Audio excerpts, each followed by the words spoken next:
அப்படின்னு சொல்லுது. Please please please ப்ளீஸ்னு கெஞ்சி கேட்குது. ஆனால் விடவே இல்லை. அப்புறம் வந்து இதோட அந்த பாம்போட கனம் தாங்க முடியாமல் அது கீழே போட்டுருது.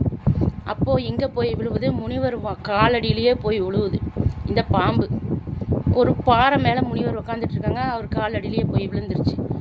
அப்புறம் வந்து முனிவர் என்னடா இதுன்னு பார்க்குறாரு. அப்போ வந்து முனிவர்கிட்ட இது மன்னிப்பு கேட்குது.